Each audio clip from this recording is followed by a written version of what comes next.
네, 다음은 모바일 플랫폼과 모바일 OS에 대해서 설명을 드리겠습니다. 모바일 플랫폼은 예전부터 알고 계셨던 그 위피나 브루, 신비안 이쪽을 모바일 플랫폼으로 분류를 했고요. 모바일 OS는 예전부터도 있긴 있었는데요. 이번에 스마트폰에 주로 사용되는 그 OS들을 대상으로 모바일 OS라고 분류를 해서 설명을 드릴 예정입니다.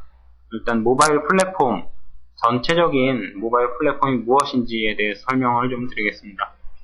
단말기에 탑재되어 단말기의 하드웨어 기능을 상위 계층에서 사용할 수 있도록 하여주고, 상위 응용 계층에는 프로그래밍 환경 및 실행 환경을 제공하는 역할을 수행하는 것이 모바일 플랫폼입니다.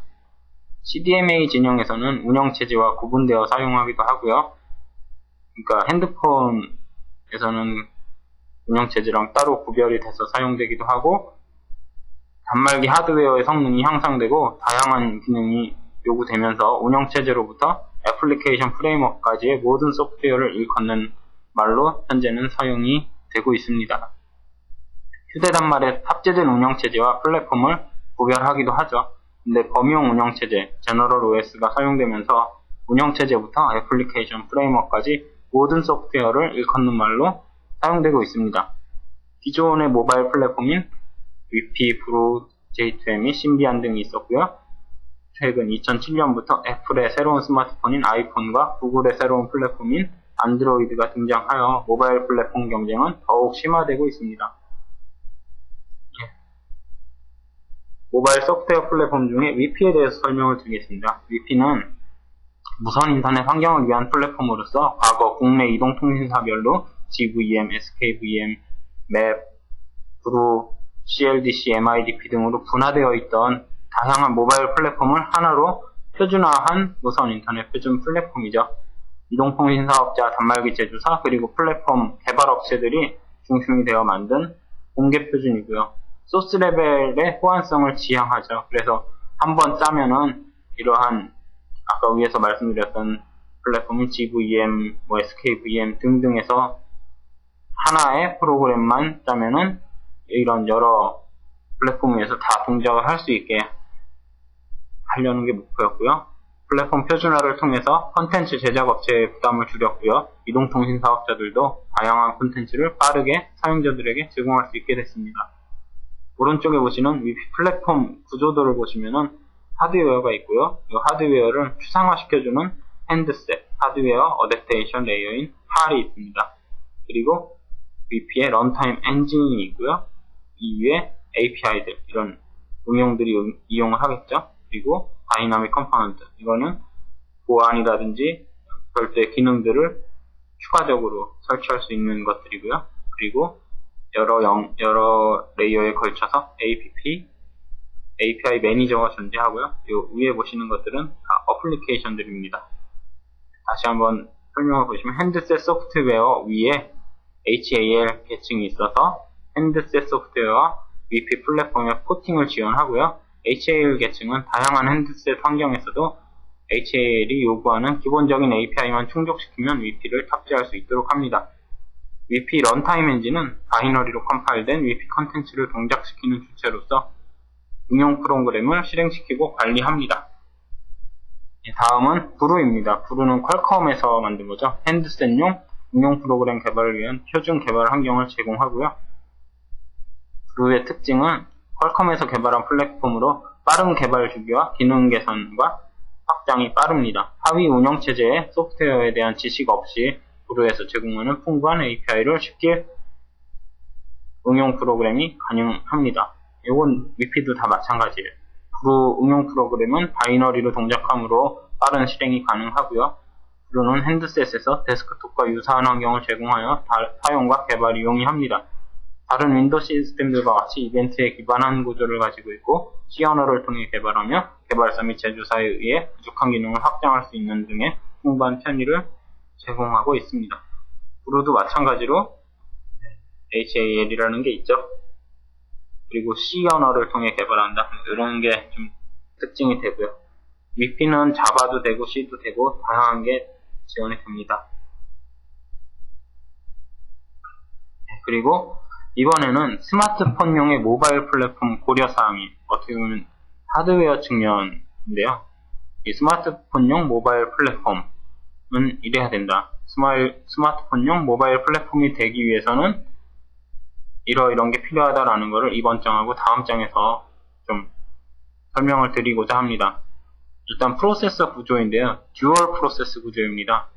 왜 듀얼인지는 여기 보시면은 어플리케이션 프로세스라고 하나 있고요. 그리고 베이스밴드 프로세스라는 게 하나 있어요. 그래서 얘는 네트워크나 이런 것들을 전담하고요. 이놈아는 이 어플리케이션의 운영을 담당하는 프로세서입니다. 그래서 통신이라든지 이런 영역들은 이 베이스밴드 프로세스에 맡겨놓고 얘는 본연의 컴퓨팅 기능을 주로 수행을 합니다. 이렇게 나뉘어져 있어야 이 어플리케이션이 안정되게 동작을 하고요. 마찬가지로 통신 프로그램도 안정적으로 동작할 수가 있습니다. 다시 보시겠습니다. 스마트폰용 모바일 단말의 프로세서 구조는 응용 프로세서 부분과 베이스밴드 프로세서 부분이 독립되어 있는 듀얼 프로세서 구조가 일반적이고요. 그리고 운영체제 및 응용 소프트웨어는 응용 프로세스에서 실행이 되고 베이스밴드용 프로토콜 처리 등에 대해서는 응용 프로세스가 관여하지 않는 서로 독립적인 방식으로 사용을 하고 있습니다. 듀얼 프로세서 구조의 장점은 응용 프로세스가 복잡한 통신 프로토콜에 대해 신경 쓸 필요 없이 응용 프로세스 부분에서 응용 소프트웨어 실행만 하면 됩니다. 듀얼 프로세스 기반의 스마트폰 구조에서는 베이스밴드 프로세서부의 컨트롤 펌웨어는 통신 프로토콜 처리 소프트웨어에 맞는 통신 제어 소프트웨어 모듈이 탑재되고요. 이것을 통해서 음성 통신 및 데이터 통신을 처리합니다. 듀얼 프로세서 구조가 있었고요. 싱글 프로세서 구조인 모바일 플랫폼도 있는데요. 이것은 싱글 프로세서에 멀티코어가 있습니다. 그래서 멀티코어는 이렇게 코어가 하나, 두 개가 있고요. 여기서의 데이터는 DSP 바이오스 브릿지를 통해서 데이터 공유가 되는 것을 볼 수 있습니다. 여기서 설명을 드리면 하나의 프로세스 내에 두 개 이상의 코어를 갖추고 있어 운영체제는 두 개의 코어를 동시에 제어할 수 있는 기능을 가져야 하고요. 응용 프로세서 코어와 DSP 코어 사이에 데이터 교환을 가능하게 해주는 인터페이스 계층이 가장 중요합니다. 이를 위해서 DSP 바이오스 브릿지라고 하는 소프트웨어 계층을 주요 운영체제에 제공하고 있습니다.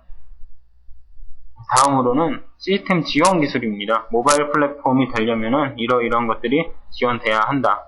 앞에서 보신 게 프로세서 쪽이고요. 이번에는 시스템 고유의 지원 기술입니다.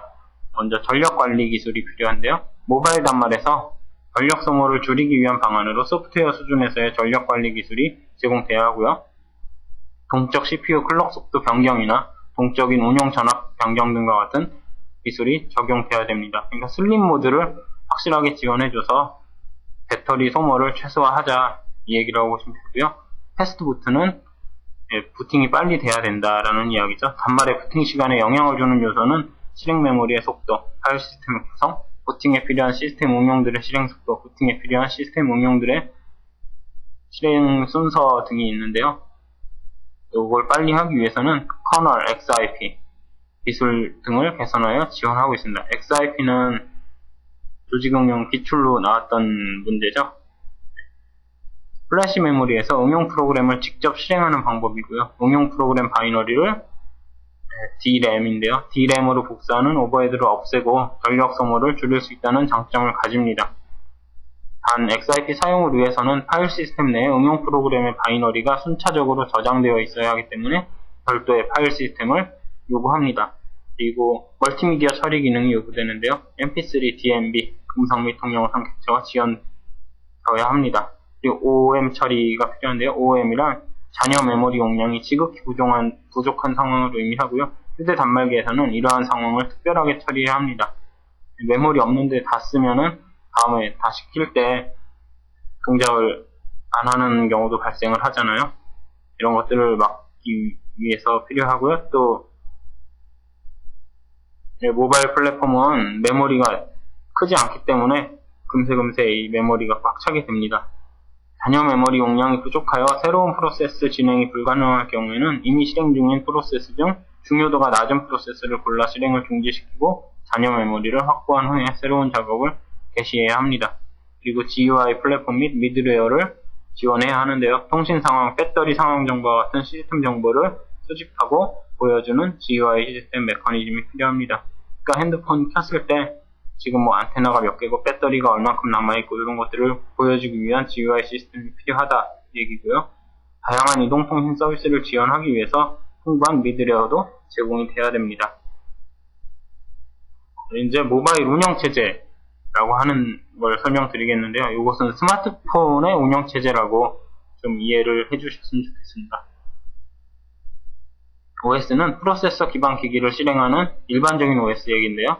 프로세서 기반 기기를 실행하는 핵심 소프트웨어로서 기기 내 하드웨어와 소프트웨어 리소스를 관리하고 기기 키보드에서의 입력, 인식, 기기 스크린으로의 출력, 생성 등 기본적인 작업을 수행하고 관리합니다. 동시에 실행되는 서로 다른 프로그램이 상호 간에 방해를 하지 않도록 하고요. 기기 내 통신 및 메모리 관리도 담당을 합니다. OS는 사용자들과 직접적인 상호작용을 하지 않고 사용자가 필요로 하는 애플리케이션을 로딩하는 기반이 되고요. 애플리케이션은 OS를 기반으로 만들어지고 있어 OS 종류에 따라 사용할 수 있는 애플리케이션도 다양하게 됩니다. 모바일 OS는 스마트폰, 태블릿 PC, 이북 단말기 등 와이파이 무선망과 3G 이동통신망에 기반한 모바일 기기의 각종 기능을 움직이는데 필수적인 핵심 소프트웨어고요. 스마트폰 OS는 신비한 아이폰 OS, 리눅스 기반의 안드로이드 OS를 중심으로 시장을 형성하고 있습니다. 그래서 폐쇄형과 개방형의 두 가지 유형으로 모바일 OS가 구분된다라는 것을 확인해 주시고요. 개방형은 구글의 안드로이드 있죠. 누구든지 소스를 받아 자유롭게 수정, 배포, 판매가 가능하다는 장점이 있으나 너무나 많은 다양성을 받아들이면서 혼란과 불편함을 초래할 가능성도 배제할 수 없고요. 폐쇄형은 애플의 아이팟 쪽이죠. 폐쇄형은 다른 계통의 소프트웨어나 기술을 허용하지는 않지만 항상 최적화된 소프트웨어만을 사용하기 때문에 안정성과 최적화 면에서는 우수합니다. 폐쇄형 모바일의 OS 현황을 보시겠습니다. 아이폰 OS가 있고요. 윈도우 모바일이 있고요. 블랙베리 모바일이 있는데요. 이것들은 한번 키를 읽어보시는 것으로 하고 넘어가겠습니다. 개방형 모바일의 OS는 신비한, 안드로이드, 그리고 리모, 우리나라에서 하는 거죠. 삼성전자하고, 그리고 미고, 바다 이런 OS가 있고요. 이것도 시간을 가지고 천천히 한번 좀 읽어보시기 바랍니다. 스마트폰 운영체제를 비교해 놨는데요. 여기 개방형하고 폐쇄형이 다 섞여 있죠. 주로 보실 게, 관심 있게 보실 게 아이폰하고 안드로이드인데요. 이걸 잠깐 보면요. 아이폰은 애플이고, 3점대 버전, 그리고 이번에 4세대 버전이 출시되려고 하고 있죠. 그리고 애플리케이션은 앱스토어에서 사서 사용할 수 있고요. 내가 등록하면은 내가 만든 앱도 등록을 할 수 있죠. 그리고 특징은 응용 프로그램이 최다입니다. 이게 앱스토어에 대한 SDK를 공개해가지고 이런 식으로 선풍적인 인기를 끌고 있고요. 그리고 사용자 친화적이고요. 개방성 면에서는 개방되어 있지 않죠. 대신에 최적화가 너무 잘 되어 있어서 사용자가 만족할 수밖에 없는 것 같고요. 그리고 국내에는 아이폰 3GS 그리고 현황은 급성장 중이나 폐쇄성이 계속적으로 논란이 될 겁니다. 그리고 개방형이 안드로이드와 경쟁을 해야 될 거고요. 그리고 2010년 6월 출시, 이번 달이죠. 출시되는 4GS로 시장을 공략하고 있습니다. 그리고 안드로이드를 보시면은 2.1이 최신 버전인데 2.2 버전도 나온 것 같고요. 그리고 소스 코드가 공개되어 있죠. 그리고 애플리케이션은 안드로이드 마켓에서 사고 팔고 할 수 있습니다. 그리고 뛰어난 개방성, 안드로이드는 애초부터 오픈을 모토로 나왔었죠. 장점은 역시 개방성이고요. 개방성은 당연히 돼 있고요. 현재는 모토로이드 있고 갤럭시 폰도 있고 다양한 스마트폰으로 라인업을 갖춰놓고 있는 상태고요. 그리고 현황은 오픈소스 기반으로 글로벌 업체 대다수가 탑재하고 있죠. 신비안을 현재는 위협하고 있고요. 안드로이드를 추격하는 형태입니다. 근데 이것도 버전이 높아지고 대다수의 글로벌 업체가 안드로이드를 사용하게 되면 끝까지 안드로이드가 개방을 할지 아니면은 사용 요금을 받고 공개를 할지 이거는 나중에 가서는 그것도 한 번 더 관전 포인트로 보시는 게 좋을 것 같습니다. 아이폰 OS를 관심들이 많으셔서 한번 정리를 해봤습니다. 아이폰 OS는 맥OS의 개발 프로젝트로부터 파생되어 스마트폰이나 PMP, PDA 등을 주된 타겟으로 개발된 아이폰 및 아이팟 터치의 전용 플랫폼이고요. 특징은 멀티터치 패널을 제공하고요. 가속도 센서 등의 종래 휴대폰에는 없는 특징적인 유저 인터페이스를 제공합니다. 그리고 앱스토어라는 게 있죠. 자유롭게 애플리케이션을 추가할 수 있게 됐고요. 이 아이폰 OS의 성공 전략은 플랫폼 개방형 비즈니스 모형을 최초로 도입하여 성공을 했습니다. 그리고 아이폰 판매의 단말 수익과 앱스토어 오픈 등 새로운 비즈니스 모형을 제시했죠. 이 단말 수익은 거의 없을 거예요. 근데 대신 앱스토어에서 나오는 수익으로 엄청난 수익을 거둬들이고 있죠. 그리고 SDK를 공개해서 누구든지 아이폰 애플리케이션을 개발할 수 있는 환경을 제공했고요.